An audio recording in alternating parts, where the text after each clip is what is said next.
بسم الله الرحمن الرحیم. نن موضوع زمونږه اکسل کې نمبر دی.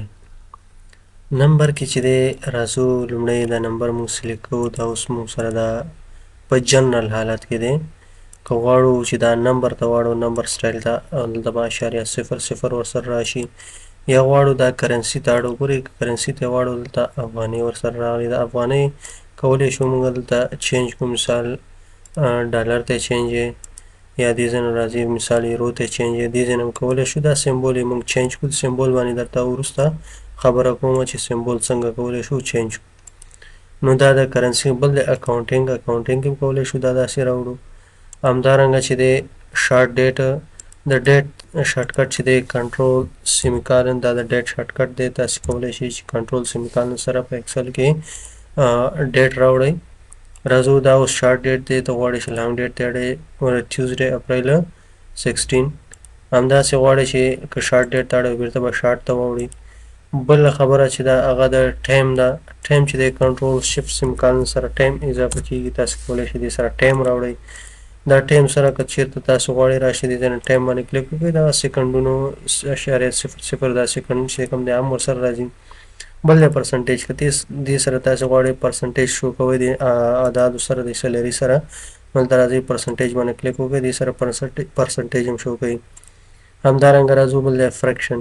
ولې که چېرته مثال مونږ په یو سل کې اشاریه عدد لیکو، دلته مثال لیکم 1/2 انټر مې کړو. ګوره دا 2 جنوري مثال لیکم 3/6 انټر یې کړئ. دا ګوره شپږم د مارچ دا راځي. نو که چېرته غواړو چې داسې مونږ په دې سیلونو کې لیکلو کوو، نو دا لیکل به زه کلیر کړم او دلته راځو سیلونه مو سلیکټ کړه، دا به فرکشن کې واخلو. اوس کولی شو دا کم سیلونه چې دي دې کې مونږ لیکل کولی شو. ګوره 1/2 3/5 همدارنګه 6/8 اوس داسې لیکل کسري عدد پکې لیکلی شو. بله خبره ساینټیفیک کې د عددونو لیکل په علمي طریقې سره. مثال ته غټ عدد لیکي داسې، د عددونو لیکل په علمي طریقې سره یا روش دا درته لنډوي. نو که چېرته راشو په دې ساینټیفیک باندې کلیک وکړو، د عدد یې ګوره لنډ که کوچنی که په دې طریقې سره د عددونو د لیکلو علمي روش یا طریقه ده. بله خبره د ټیکس ده. ټیکس څه کار کوي؟ ګورئ که چېرته مثال مونږ غواړو چې لیکل په ټیکس کې راشي یا یو ساحه کې، ګوره که عدد مونږ دلته لیکو، د عدد چې دی لیفټ سایډ ته راځي.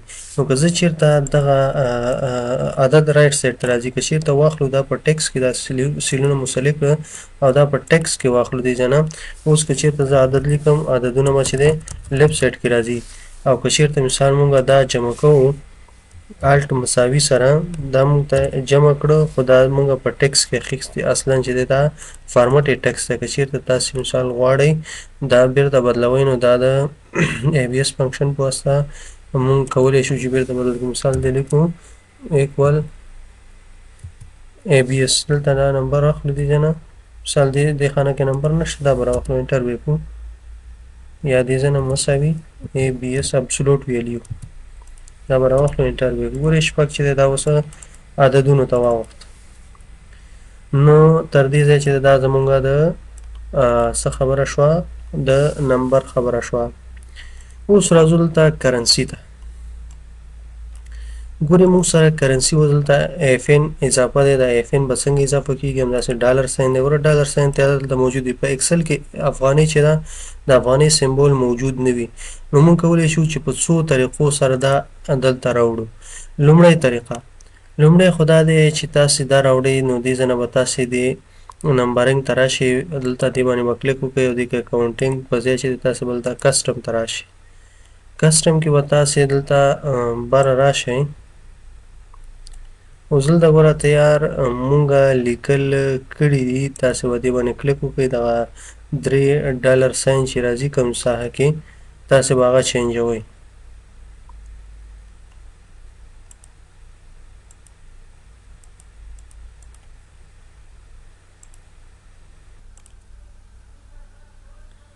لومړی طریقه دا شوه، تاسې به راشئ نمبر ته، نمبر باندې به کلیک وکړئ، دلته به کسټم ته راشئ. کسټم کې چې دی تیار به تاسې هغه نمبرونه چې کوم سره افغانۍ اضافه کول غواړئ به مو سلیکټ کړي، اکاونټینګ باندې کلیک کوئ او یا راځئ کسټم ته. کسټم کې تیار ګوره دغه ډالر ساين دلته به قوس ورکړي دا غټ قوس ډالر ساين نه به واوړئ دې خواته دلته به اف لیکئ که اف ان لیکئ دا به ولیکئ قوس به پسې بند کړئ بیا به راشئ دې بل ډالر ساين ته دلته به قوس شروع کړئ ډالر نه به واوړئ اے اف ان به ولیکئ قوس به پسې بند کړئ بیا به راشئ دې بل ډالر ساين ته دلته به اے اف ان ولیکئ او قوس به دا ډالر ساين نه به واوړئ بیا به دلته ولیکئ اے اف ان قوس به پسې بند کړئ دا به اوکې کله چې اوکې کې دې سره ګورئ افغانۍ سمبول راغی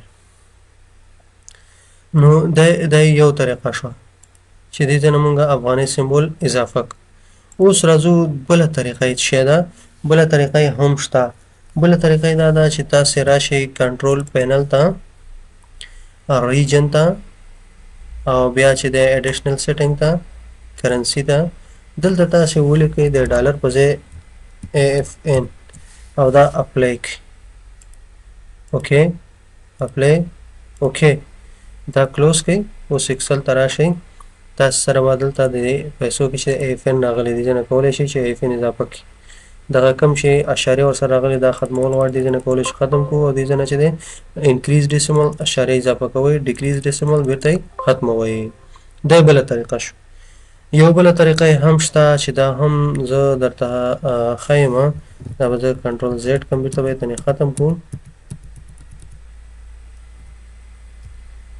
اوس راځو بله طریقه یې داسې ده زه به دغه ټیکس کلیر کړم دې ځای نه تاسې به ولیکئ ایکول ولیکئ ایکول دا پیسې به څه لیکئ بیا به اینډ شفټ و بیا ډبل کوټ سپیس اے اف ان ډبل کوټ باندې انټر یې کړئ ګورئ زر افغانۍ دا دلته راغلی دا به داسې ډبل کلیک کوئ اوس به د رایټ کلیک سره دا داسې موو کوئ کاپي به یې کوئ دلته رایټ کلیک دلته به کاپي هیر از ویلیوز آنلی صرف ویلیو دا مو کاپي کړه او دا ټیکس نور راواخلئ داسې سلیکټ کړئ او ډیلیټ یې کړئ دا مو چې ډیلیټ کړو ولې دا موږ سره ځای په ځای دلته پاتې شو نو په دې طریقې سره موږ کولی شو چې څه وکړو دا سمبول ورسره اضافه کړو دې ځای نه کولی شو چې د پرسنټ علامه ورکړو د پرسنټ علامه چې دا به دا جنرل کې واخلم دا به کنټرول زیډ کړو ځکه هغه سمبول موږ ورسره کاپي کړی دی دلته راځو دا به سلیکټ کړو که پرسنټ علامه ورکړو دې ځای نه پرسنټیج علامه ورکولی شئ دې ځای نه کامي علامه ورکولی شئ او دې ځای نه چې دی انکریز ډیسیمل اشاریه زیاتوئ ډیکریز ډیسیمل اشاریه بیرته سموئ دا زموږ د نن ورځې درس و هیله ده چې پوه شوي یاست